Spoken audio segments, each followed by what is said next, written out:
자, 지난 시간까지 그 하나님 편, 조대신학에서 제1권인 하나님 편, 하나님 아버지 편을 봤고, 오늘부터는 예수 그리스도 편을 봅니다. 예수님에 대한 부분은 원래 조대신학 책에서도 가장 두꺼워요. 원래 기독론이 제일 그 핵심이에요. 우리가 믿는 그 믿음의 대상이 당연히 예수 그리스도시고요. 그래서 예수님에 대해 부분이 상당히 강조되는데, 오늘은 첫 시간으로 제1장 예수 그리스도에 관한 예언들 봅니다.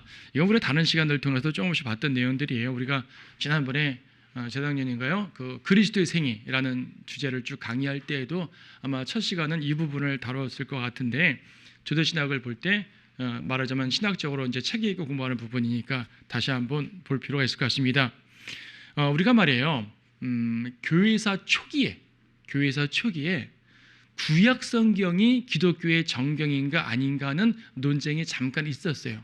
교회들 내에서. 물론 사도행전에 나오는 내용은 아니고 그보다는 좀 지난 내용인데, 당연히 구약 성경도 우리 신약 교회의 성경이죠, 당연히. 처음에 그런 논쟁이 잠깐 있었던 것 같은데, 그런 모든 논쟁들이 무색하게 이미 사도행전부터 구약 성경은 하나님의 말씀이라는 것이 너무나 자연스럽게 성도들에게 받아들여졌던 거예요. 왜냐하면 예수님의 탄생 자체도 구약의 예언을 통해서 오는 거거든요. 만약 예수님의 구약 예언과 관계없이 별도로 갑자기 등장한 기라성같이 등장한 어떤 초자연적 인물이었다라고 한다면 구약 성경 없이 할 수 있겠죠. 하지만 예수님께서는 철저히 예언에 따라서 오셨어요. 예언에 따라서 오셨다는 얘기는 뭐냐면 구약에서 가리키는 그 포인트에 맞춰서 오신 거거든요. 이 말은 뭐냐면 하나님께서 예수 그리스도의 탄생, 사역, 죽음, 재림까지 이 모든 것들이 이미 처음부터 계획 속에 있었다는 걸 의미하는 거고, 그것이 구약 성경의 직접적인 예언과 간접적인 예표들로서 많은 것들이 증거가 된 거예요. 그래서 경륜은 십자가로 말미암아 구약과 신약에 나눠요. 하나님 경륜, 하나님께서 사람들을 다루시는 방침, 경륜은 구약과 신약에 딱 끊기지만 예수님 자신이, 그러니까 하나님 자신이 구약과 신약의 다른 하나님은 아니잖아요. 그렇죠?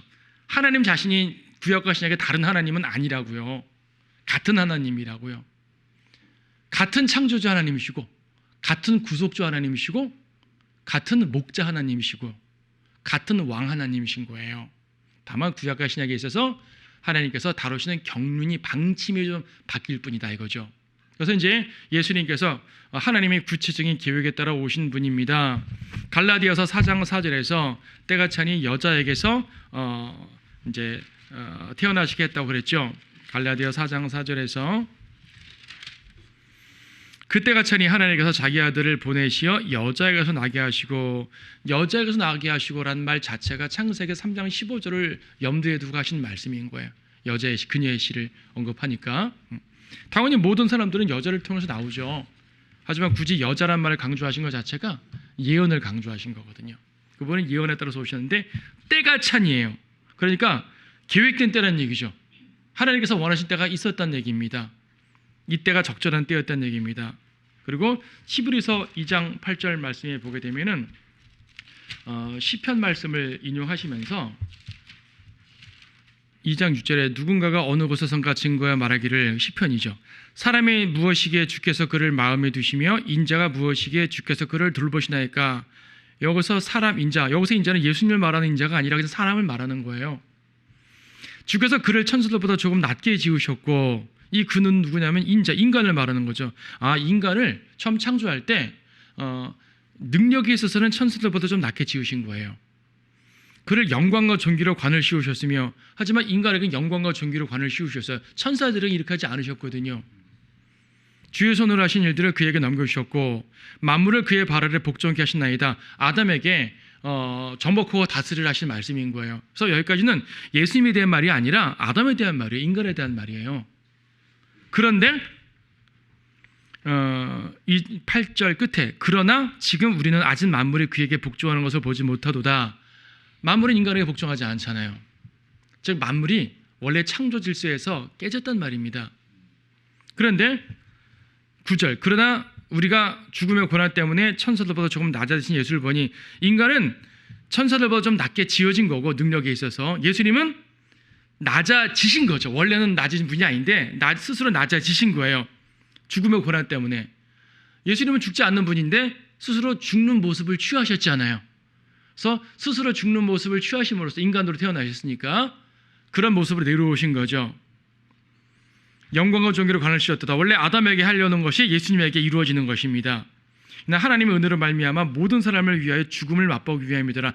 예수님께서 먼저 죽음을 맛보심으로써 모든 인간들이 죽음에서 해방되게 만드시는 거예요. 자, 그럼 이 내용을 보게 보면 뭐냐면은 하나님께서 이 창조를 하시고 이 창조 질서가 하나님의 뜻에 맞는 완벽하게 아름다운 상태였단 말이에요. 근데 그것이 파괴된 거예요. 훼손된 거죠. 이것을 회복하셔야 돼요. 하나님께서는 예수님 진짜 인자신 예수님을 보내셔가지고 하나님 아들을 보내셔가지고 이 땅을 회복하시는 것이에요. 온 만물이 원래 계획대로 복종하게 만드는 창조질서 회복을 가져오는 것이 그분의 계획이에요. 그런데 그렇게 하려고 보니까 문제가 생겼죠. 이 땅을 회복시키기 전에 뭘 먼저 해결해야 되냐면 인간의 죄성을 해결해야 되는 거예요. 그렇죠? 인간의 죄성을 해결하지 않고 땅만 회복시키게 되면 어떻게 되죠? 역시 똑같은 죄의 상태가 될 거 아니에요. 그래서 인간의 회복이 영적 회복이 먼저일 거예요. 그래서 예수님이 죽으셔야 됐단 말이에요. 그때가 찬 거예요. 그러니까 예수님께서 오신 것은 구약에 나온 예수님의 모든 예언들은요, 천임에 대한 예언이고 재림에 대한 예언도 있잖아요. 그래서 땅의 회복 자체는 재림대로 넘어갑니다. 시기적으로. 인간의 죄의 속죄는 초림 때 해결하시는 거고, 결과적으로 주님은 죄의 속죄도 이루셔야 되고 땅도 회복하셔야 돼요. 이게 주님께서 하나님께서 원래 계획하신 거예요. 근데 순차가 있죠. 초림과 재림이 나눠졌어요. 나눠졌지만 어쨌든 결과적으로 누구에게 집중돼요? 예수님에게 집중돼요. 그 일을 이루실 분은 예수님이셔요. 예수님. 초림 때 영적 회복 이루시고 재림 때 물리적 회복도 이루시고, 그 모든 것들이 다 구약에 예언되어 있어요. 자, 오늘은 재림에 대한 내용까지 보지 않고 초림에 대한 내용만 봅니다. 재림에 대한 내용은 확실히 더 많아요.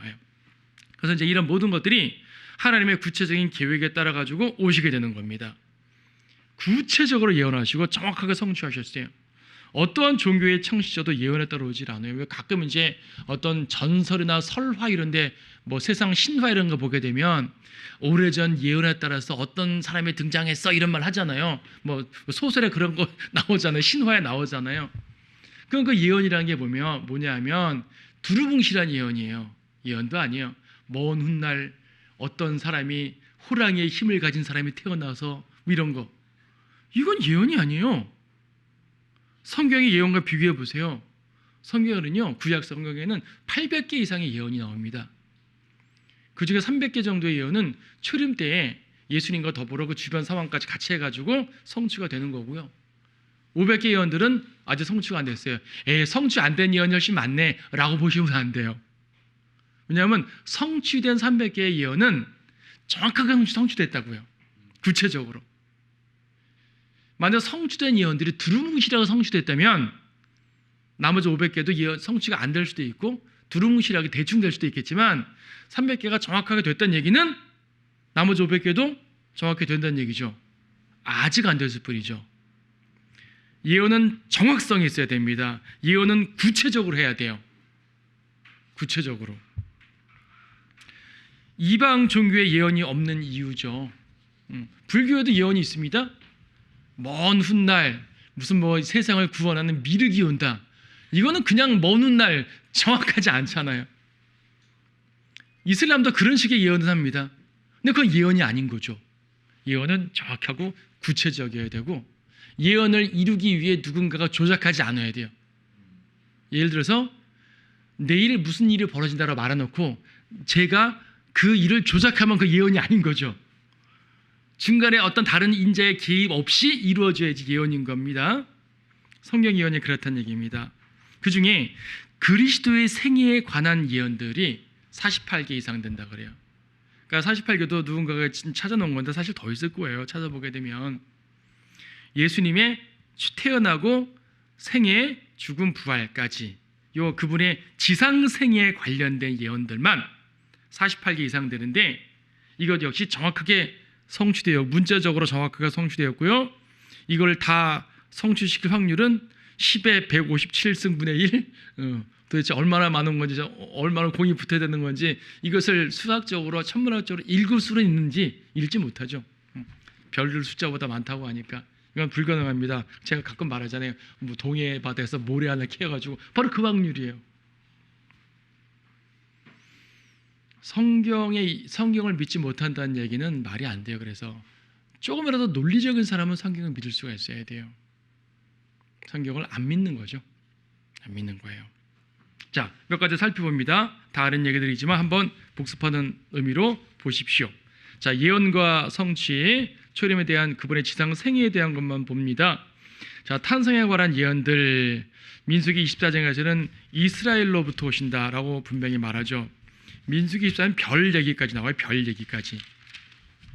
민수기 24장 17절 말씀에서 내가 그를 볼 것이나 지금이 아니면 내가 그를 바라볼 것이나 가깝지 않도다. 한 별이 야곱의 것이 나올 것이며 한 홀이 이스라엘에게서 일어나서 홀은 통치봉, 그 왕들을 상징하는 이렇게 봉, 이거 지팡이 같은 게 있잖아요. 이제 왕권 상징하는 홀, 예. 별과 홀, 왕권이 이스라엘에게서 나온다. 근데 별을 언급했네요. 이걸 보고 동방 박사들이 온 거예요. 동방의 선자들이 엉뚱하게 온 게 아니라 사실 민수기 예언을 알았던 거죠. 그렇지 않다면은 별이 생긴 걸 보고 어떤 위대한 인물이 태어났나 보다. 왜 삼국지에도 중국에도 태어난 별이 뜨고 지게 되면 어떤 사람이 태어났고 죽었다. 이런 점성수사들은 항상 있었어요. 근데 구체적으로 이스라엘의 왕이라는 말을 어떻게 알겠냐는 그 사람들이. 이스라엘 왕. 당시 이스라엘은요 로마의 속국이었었어요. 속국의 왕까지 알아맞힌다고요? 이건 민수기 예언 때문에 알아맞힌 겁니다. 성경을 통해서 아는 거예요. 예언. 마태복음에서 별 따라온 것이 나오죠. 자, 메시아는 다른 데서가 아니라 이스라엘에서 나온다. 이스라엘 중에서 누구로부터 나오냐? 유다 지파에서 나온다. 창세기 49장에서 49장에 그 12지파에 대해 예언을 쭉 말씀하시는 가운데 유다 지파에서 홀이 유다에게서 떠나지 않을 것이며 실로가 오실 때까지 입법자가 그의 발 사이에서 떠나지 아니하리니. 여기 실로는 지역이 실로라는 지역도 있지만 여기서는 예수님을 가리키는 말입니다. 메시아를 말하는 겁니다. 그래서 이제 유다에서 왕권이 쭉 이어진다. 누구 때까지? 실로가 오실 때까지, 메시아가 오실 때까지 유다에서 왕권이 쭉 이어지고 궁극적으로 메시아가 완전한 왕으로 오신다는 말이죠. 왕은 유다 지파에서 오게 되어 있다라는 것. 다윗의 가문에서 태어난다. 이사야 11장, 오늘 이사야 12장 우리가 이제 설교했는데 이사야 11장에서는 이새의 줄기에서 한 싹이 나며 그의 뿌리들에서 한 가지가 자랄 것이요. 이새는 다윗의 아버지잖아요. 이사의 줄기에서 나오면은 그럼 다윗이 아닐 수도 있지 않습니까? 그래요? 그러면은 이 연관해서 예레미야 23장을 보면 또 다윗이 명확히 나오죠. 예레미야 23장 5절. 주가 멀어너라 보라 그날들이 오리니 내가 다윗에게 한 의로운 가지를 일으키리니. 아까 이사야 11장에서는 이새의 줄기에서 한 가지가 나온다 그러는데 여기서는 다윗에게서 한 가지가 나온다 그러네요.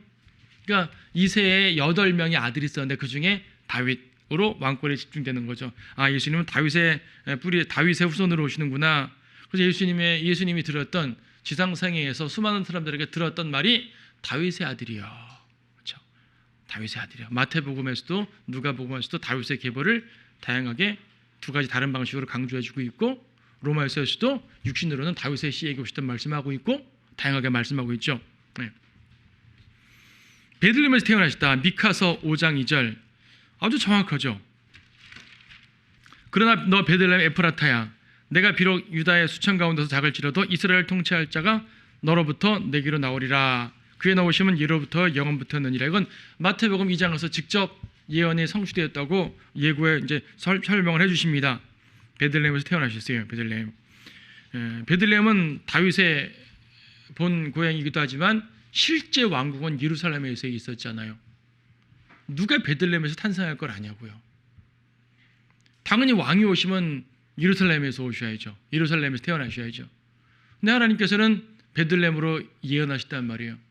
이 예언을 이루시기 위해서 이 카이사로 하여금 온 세상 주세 등록을 하도록 허락하고 요셉과 마리아로 하여금 자기의 고향 베들레헴으로 가게 하시고 마구간에서 태어나게 하신 것입니다. 처녀에게서 태어났습니다. 이사야서 7장 14절. 그러므로 주께서 친히 한 표적을 너희에게 주시리라. 보라, 한 처녀가 임신하여 한 아들을 낳으리니 그의 이름을 임마누엘이라 하리라. 지금요 이사야서만 보면요, 마태복음을 안 보고 이사야서만, 그러니까 구약 사람들 말입니다. 구약 사람들 이사야서만 쭉 보게 되면은 잘 이해가 안 되는 본문이에요.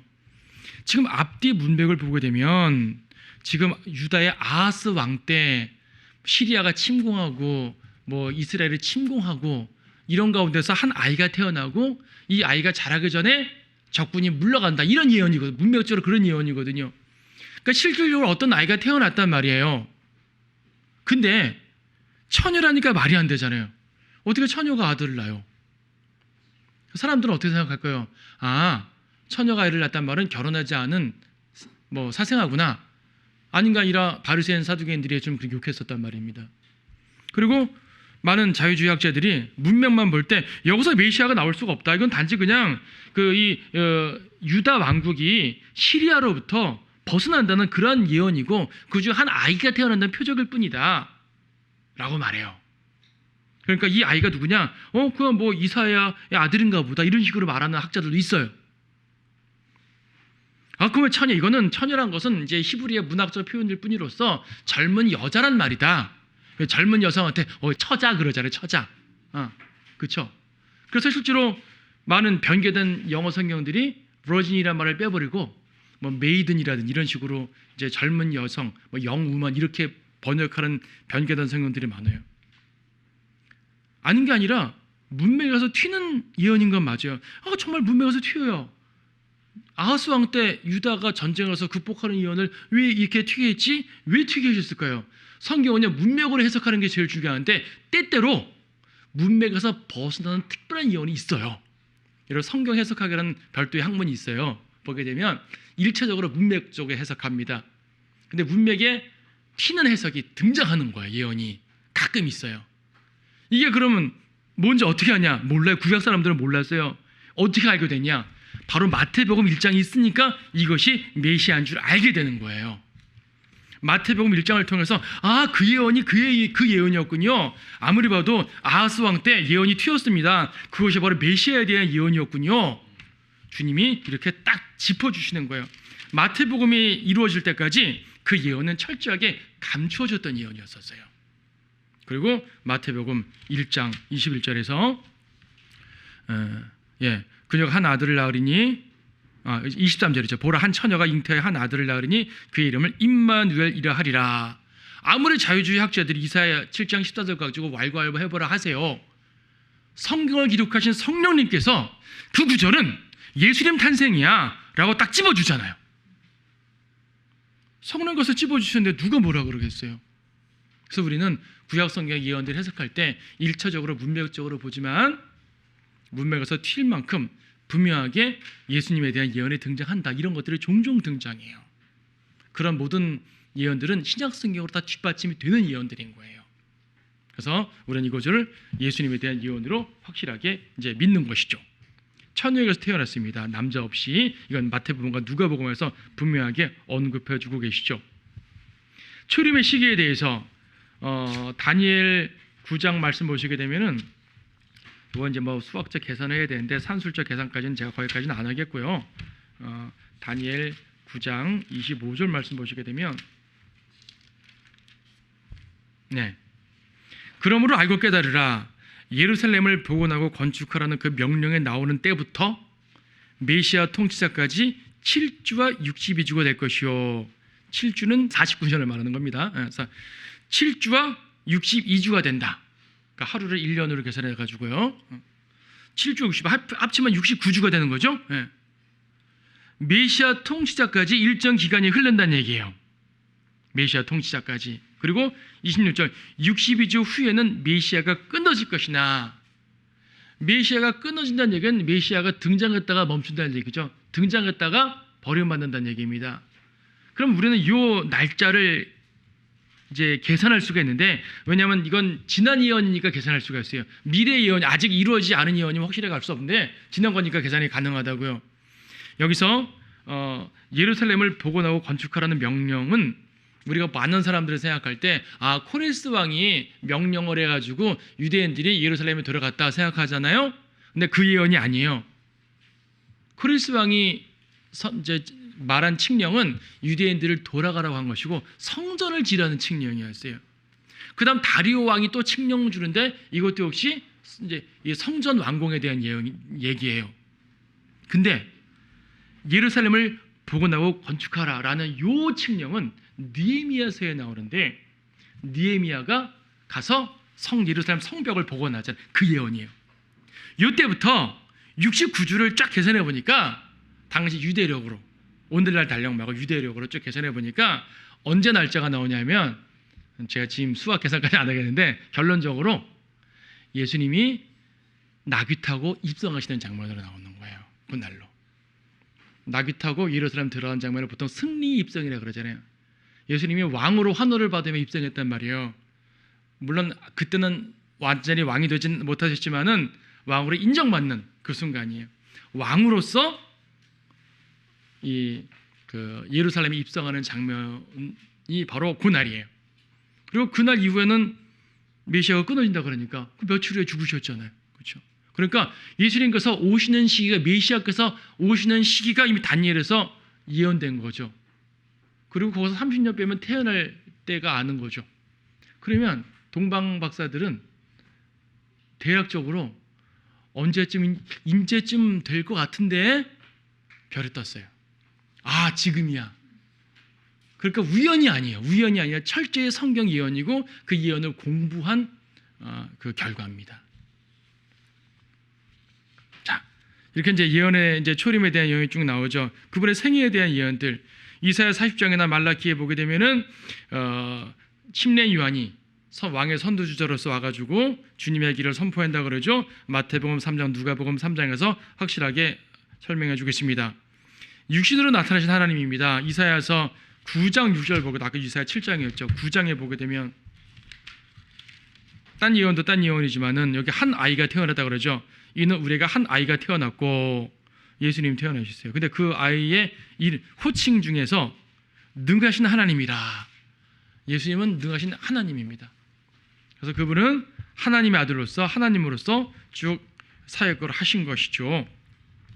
요한복음 1장에서도 말씀이 육신이 되었다고 말씀하는 것이고요. 하나님이신 겁니다. 또 디모데 전서 3장 16절도 육신으로 오신 하나님임을 분명히 설명하고 계시죠. 호세아 11장에서는 이집트에서 내 아들을 불러냈다. 이집트에서 내 아들을 불러냈다라는 말은 호세아 당시의 사람들은 출애굽을 생각했을 거예요. 출애굽 때도 이집트에서 나왔잖아요. 이스라엘이 집단적으로 하나님의 아들이라고 묘사될 수가 있기 때문에 이스라엘을 이집트에서 불러낸 장면이다라고 호세아 11장 1절을 다 그렇게 받아들였었다고요. 근데 마태복음에서 성령님께서는 이 말씀을 예수님에게 또 적용을 하고 계시네요. 마태복음 2장 15절에서 헤롯이 죽을 때까지 그곳에 있었으니 이는 선지자를 통하여 주에 관하여 말씀하신 바 내가 이집트에서 내 아들을 불러노라 하신 그 말씀이 이루어지게 하심이라. 예수님을 이집트에서 불러내기 위해서 이집트로 들어가게 하신 거죠. 이집트로, 베들레헴에서 태어나시고 이집트로 들어가셨다가 다시 나오시게 되는 겁니다. 호세아에서는 내 아들을 이집트에서 불러내오노라. 이스라엘을 불러냈다, 출애굽했단 말이네. 근데 성령님께서는 그것만이 아니야. 그 구절은 출애굽 구절뿐만이 아니라 메시아에 대한 구절이기도 해 라고 마태복음에서 딱 찝어주신 거죠. 마태라는 성경 기록자가 호세아서의 내용을 잘못 알고 쓴 것이 아니라고요. 마태라는 기자가 호세아 공부를 좀 더 하셔야겠군, 그 뜻이 아닌데, 이렇게 보면 안 되는 거예요. 성령께서 그렇게 쓰신 거거든요. 철저히 예언에 따라서 태어나시고 이제 활동하신 분입니다. 복음을 전파하셨죠. 이사야 61장을 복음 전파에, 이제 그분은 복음 전파한다는 말 나오고 누가복음 말하고 굳이 안 쳐다봐도 되죠. 예수님은 항상 복음 전파하셨죠. 이적들을 행하셨어요. 이사야 35장 35장 5절 그때의 소경의 눈이 뜨이며 귀머거리에 귀가 뚫리리라. 예수님이 항상 하시던 거잖아요. 그때 잘눈바리가 사슴처럼 뛰고 벙어리 혀는 노리하리라. 그렇게 하셨잖아요. 다만 그 뒤의 내용들이 아직 아니죠. 광야에는 물이 솟아나며 사막에는 시내가 흐르리라. 이건 아닌데? 예언이 대충 반만 이어진 것인가? 가 아니라 이 뒤의 내용들은 재림 때 이루어지는 거죠. 한 구절 내에도 초림 때 성취, 재림 때 성취가 다 포함되어 있는 겁니다. 어쨌든 이루어진 것만 갖고 말할 때 문자 제거잖아요. 두루뭉실하게 이어진, 성취된 게 아니라고요. 완벽하게 구체적으로 성취됐다고요. 아까 이사야 61장도 주 하나님의 영이 내게 임하셨으니 이는 주께서 내게 기름을 부으사 온유한 자에게 기쁜 소식들을 전파하게 하셨습니다. 그가 나를 보내시면 마음이 상한 사람들을 싸매고 포로된 자에게 자유를, 갇힌 자에게 감옥의 열림을 선포하며 주의 기뻐 받으신 해를 선포하고, 누가복음 4장에서 인용을 직접 해 놓으셨죠. 주님께서 복음을 전파하시는 내용들입니다. 그분의 지상생애는, 특히 공생애는 복음 전파로 점철되어 있어요. 이적들도 행하시고요. 그리고 약한 자들을 불쌍히 여기셨죠. 이것도 이사야 42장, 이사야가 많이 인용되고 있네요. 이사야 42장에서 3절에서 그는 상한 갈대를 꺾지 아니하고 연기나는 심지를 끄지 아니할 것이며 그는 심판을 진리로 가져오리라. 이것이 마태복음 12장에서 그대로 인용이 되고 있습니다. 주님께서는 복음을 전파하실 때 특히 가난하고 억눌리고 불쌍한 사람들에게 더욱더 전파하셨어요. 물론 부자들에게 전파하지 않으셨다는 말은 아니에요. 하지만 당시의 권력자들, 바리새인 사두개인들을 포함한 이들은 복음을 거절했죠. 가난하고 약하고 병들었던 자들이 주님을 믿고 받아들이고 주님께 다가오고 했습니다. 주님의 제자들 대부분 그 하층민들이잖아요. 하층민이라고 보다도 하여튼 일반 평민들입니다. 부유한 사람들 아닙니다. 자, 약한 자들을 불쌍히 여기시죠. 지금도 그러신 분 주님이십니다. 죽음과 부활, 이건 최근에 우리 누가복음 이제 공부하면서 몇 번 다 봤던 내용들입니다. 주님은 고난을 받고 속죄를 이루십니다. 고난을 통해서 이루신다는 것 역시 구약에 예언되어 있었고요. 나그새끼를 타셨다는 것도 정확히 예언되죠. 말 타고 오실 수 있잖아요. 왜 나그새끼를 타셨냐고요? 예언에 있으니까 된 겁니다. 예언에 있으니까. 물론 그렇게 예언하신 또 이유가 있겠지만 어쨌든 일차적으로 예언에 있는 대로 한 겁니다. 오 시온에 따라 스가랴 9장 9절 크게 기뻐하라. 오 예루살렘에 따라 소리 지르라. 보라 네 왕이 내게 오시나니 그는 공의로우시며 구원을 지니셨고 겸손하시며 나귀를 타시려니 나귀 새끼인 어린 나그니라. 예수님은 나귀 새끼를 타고 들어오셨어요. 왕으로 입성하셨으면 말 타고 오셔야죠. 나귀 타고 오셨어요. 왜 말 안 타셨을까요? 말은 나중에 재림 때 타실 거예요. 재림 때는 그냥 말도 아니에요. 하늘의 말을 타고 내려오시겠죠. 하늘의 흰말 타고, 우리도 흰말 타고 뒤에 따라올 테니까. 자, 오십니다. 친구에 의해 배반당했습니다. 마태복음 26장에서는 유다가 겟세마네에 왔을 때 친구여 그래요. 친구여. 친구여. 왜 왔냐? 주님 왜 왔는지 다 아시오. 시편에서는 그는 나와 가까운 친구고, 그렇죠? 함께 식사했던 친구라고, 그렇죠? 함께 3년 동안 동고동락하고 식사했던 친구 아닙니까? 주님은 친구를 대해 주셨으니까. 은 30에 팔렸습니다. 스가랴에서 은 30. 또 토기장에 밭을 산다고까지 되어 있어요. 스가랴에서 정확하죠? 거짓 증인들에게 모함 받았어요. 마태복음 26장에서는 대제사장 앞에서도 특히 그랬죠. 거짓 증인들을 불러다가 예수님을 고소했습니다. 거짓 증거. 침뱉음을 당하고 매를 맞으셨습니다. 우리 십자가 앞에서 예수님이 병사들에게도 조롱당하시고 침뱉음 당하고, 또 대제사장의 신문 받을 때도 침뱉음 당하고 주먹으로 때리고 다 나오는데, 이 모든 것들이 다 시편에 예언이 되어 있는 거예요. 이사야 50장에서 내가 치는 자들에게는 내 등을, 머리카락을 뽑는 자들에게는 내 뺨을 맡겼도다. 내가 치욕과 침뱉음으로부터 내 얼굴을 숨기지 아니하였도다. 여러분, 사람들 앞에서요 자존심을 그렇게 내세울 필요가 없어요. 사람들이 나라에게 욕하고 할 때 특히 주님의 일을 하다 보니까 받는 모욕들이 있잖아요. 분노하지 마세요. 주님도 이렇게 당하셨는데요. 우리가 뭐 할 말은 정확하게 할 필요 없죠. 옳고 그름은 분명히 밝혀야 되니까 할 말은 해야 되되 분노하지 마시라고요. 주님도 그렇게 하셨습니다. 다 예언에 따라서 이루신 내용들입니다. 뭐 옷을 제비 뽑았다든지 쓸개즙과 식초를 얻었다든지 이거 다 마태복음, 누가복음에 나오는 상황, 십자가 상황들이죠. 우리 얼마 전에 누가복음 공부할 때 다 봤어요. 이거 다 이사야나 시편에 다 나오는 내용이죠. 멸시와 조롱받으신 거 마찬가지. 그의 뼈는 부러지지 않습니다. 이사야 시편 34편 20절. 주께서 그의 모든 뼈를 간수하사 그 중에 하나도 부러지지 않게 하시려는 것이라. 그의 모든 뼈가 어그러질 정도로 채찍 맞고 막 그랬었어요. 뼈가 막 이렇게 뒤틀리게 관절은 뒤틀어졌을 거예요. 관절이 꺾이고. 하지만 뼈 자체가 부러지지 않았어요. 왜? 뼈가 부러지지 않는다고 말했잖아요. 근데 이게 진짜 놀라운 것은 제가 그냥 누가복음 시간에 설명드렸던 내용인 것 같아요. 이 십자가에서 이 달린 이 죄수들이 너무나 고통스러우니까 다리를 꺾어요. 왜? 발에 힘을 주면 숨을 쉬려고 힘줘요. 숨을 쉬려고. 그럼 더 아플 거 아니에요. 빨리 죽으라고 다리를 꺾어요. 근데 예수님은 또 꺾으려고 양쪽 2명 꺾었어요. 예수님 꺾으려고 왔더니 죽은 것 같아. 창 찔러봐. 그래서 그때 물과피가 콸콸 나와요. 아, 죽었구나. 뭐 전 잘 모르지만 의학적으로 그렇다네요. 물과 피가 분리돼 나오는 거 심장 파열이라고 누가 그러는데 정확한 건 모르겠어요. 어쨌든 주님께서 죽은 것이 확인됐기 때문에 다리를 안 꺾은 거예요. 왜 십자가형을 당해서 다리를 안 꺾었느냐? 예수님이 죽은 직접 원인은 당시 바리새인들에게 예수님을 죽인 직접 죄목은 신성모독이었어요.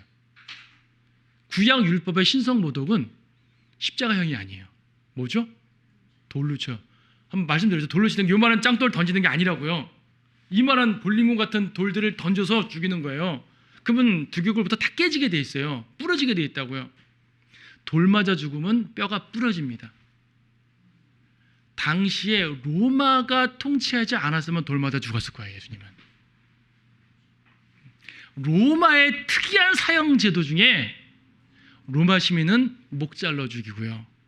흉악범인 경우, 로마 시민이 아닌 경우는 십자가형이었었어요. 로마의 특별한 형이에요.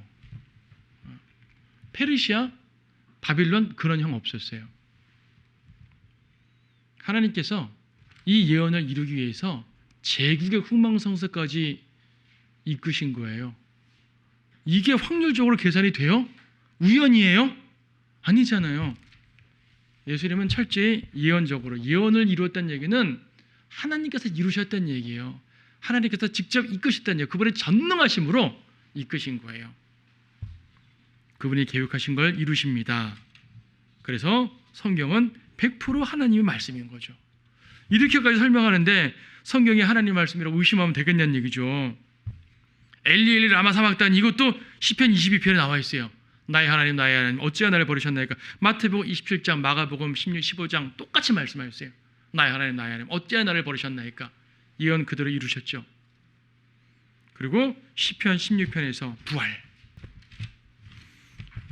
시편 16편에서 이것을 사람들 이제 유대인들이 오해를 하는 구절입니다. 시편 16편 10절에서 이는 주께서 내 혼을 지옥에 버려두지 아니하시며 주의 거룩하신 분으로 썩어짐을 보지 않게 하실 것임이니이다. 이 말을요, 유대인들은 어떻게 오해하냐면 이건 메시아 구절이다. 메시아 예언인데 메시아가 죽지 않는다는 말이다. 메시아가 지옥 가지 않고 메시아가 죽지 않는다. 근데 예수는 죽었지 않냐? 예수는 메시아가 아니다. 이렇게 말하는 거예요. 근데 구절을 잘 보게 되면 주께서 내 혼을 지옥에 버려두지 아니하시며죠.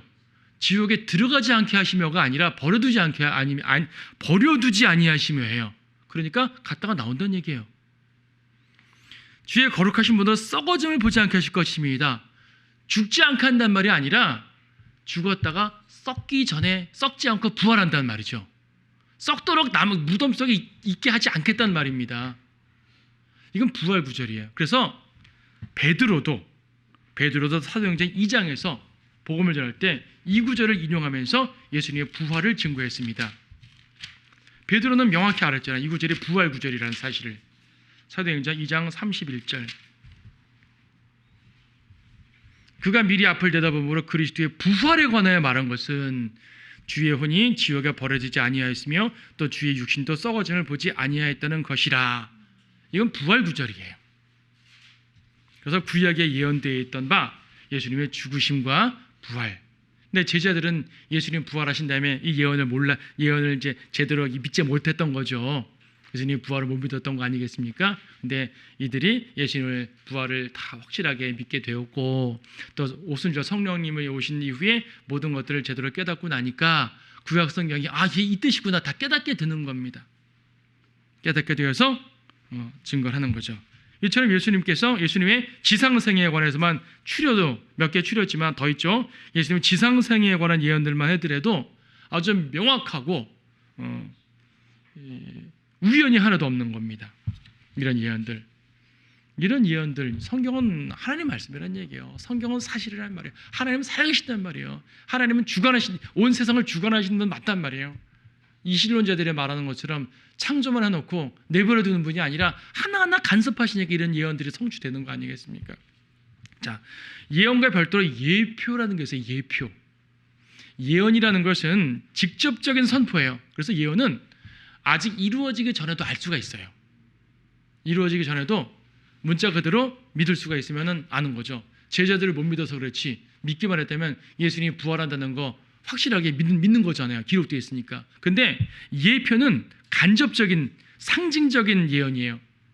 그러니까 예표는 상징입니다. 상징은 상징인데 그냥 예언이 아닌 일반 상징도 있어요. 일반 상징 말고 예언적인 의미를 가지는 상징을 예표라 그래요. 모형이라고도 말하는데 이건 이루어져야지 알 수 있습니다. 6월절 어린 양. 예수는 6월절 양으로 죽으셨잖아요. 근데 출애굽기 12장에서 양을 잡아서 6월절에 어떻게 잡고 이렇게 잡아서 그 피를 어떻게 바르고 이걸 보고 누가 예수님인 줄 알았겠어요? 몰랐죠. 레위기의 수많은 이 제사 규례들 말입니다. 이걸 보고 누군가가 이거는 미래에 나타날 미래에 나타날 메시아에 대한 예언이야. 그러므로 나는 굳이 제사 안 드리고 메시아를 믿겠어. 이러면 안 되는 거란 말입니다. 그들은 몰랐어요. 그냥 주어지는 대로 한 겁니다.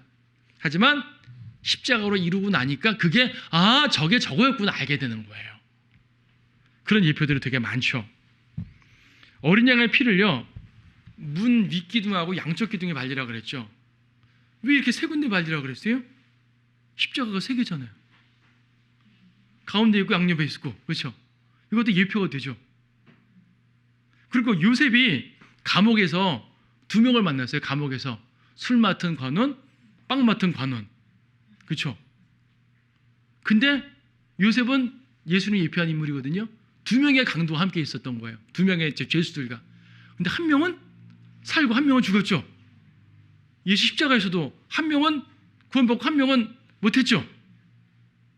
이게 예표죠. 물론 요셉 당시에 누구라도 예수님 강도라고 생각한 사람은 없어요. 예언이 아니기 때문에. 아주 예표적으로 완벽하게 딱딱 떨어지잖아요. 그러니까 이렇게 예표까지 보게 되면 몇백 개가 되는 거예요. 예수님에 대한 모든 모습들이. 그래서 요셉은 또 다양한 예표죠. 목자기도 했고 미움받기도 하고 형제들에게 배반당하기도 하고 팔리고 은에 팔리고 요셉은 20명이긴 하지만 어쨌든 은에 팔리고 감옥에 갇히고 또 나중에 최고 통치자가 되고 이런 모습들을 볼 때 예수님의 예표적인 인물이 보여요. 다윗도 다양한 면으로 예수님 예표적 인물이 되고 솔로몬도 다양한 면에서 예수님 예표적 인물도 되고 물론 솔로몬은 적그리스도 예표도 되니까 이중적인 예표가 되지만 어쨌든 다양한 예표가 있습니다. 수많은 희생제사들 이것도 예수님에 대한 예수님 희생제사의 예표입니다. 대제사장도 예수님 예표인 거예요. 여러분 히브리서 8장 말씀 보시게 되면 히브리서 8장 1절에서 지금까지 말한 것들의 요점은 그러한 대제사장이 우리에게 계시다는 것이라. 히브리서는 구약 제사 제도와 계속 비교하고 있어요. 구약 대제사장과 예수님이라는 대제사장을 계속 비교하면서 설명하는 게 히브리서예요. 그래서 구약의 대제사장들은 예수님의 예표입니다. 하지만 이 경우는 똑같은 예표가 아니라 한 단계 미친 예표죠. 제사장들보다 뛰어나신 예수님. 물론 멜키세덱이라는 특별한 인물도 등장합니다. 멜키세덱은 예언이고 일반 대제사장은 예표예요. 히브리서 9장 12절에서는 염소와 송아지의 피로 아니하고 오직 자신의 피로 한 번 성소에 들어가셔서 우리를 위해 영원한 구속을 이루셨느니라. 구약의 모든 희생제사들은 예수님이라는 희생제사의 예표예요. 예표. 하지만 그 모든 것들은 불완전한 예표고 예수님께서 완벽하게 성취하시는 실체가 되시는 거죠. 이처럼 더 많은 예표까지 하게 되면 한없이 길어지니까 그리스도의 생애, 지상 생애에 대해서만 살펴봤습니다. 재림에 관한 예언과 예표까지 하게 되면 훨씬 많죠. 그거는 다음에 논의로 하고 오늘은 여기까지 보도록 하겠습니다. 예수님에 관한 예언들, 예언에 따라 오신 예수님은 성경의 사실임을 증거해주고 예수님께서 바로 하나님의 아들이시며 우리의 구원자라는 사실, 또 왕이라는 사실을 분명히 말해줍니다. 그래서 오늘은 우리는 이제 이 시간부터 15장 정도가 될 텐데요. 예수님에 관해서 다양한 면으로 살펴보려고 합니다.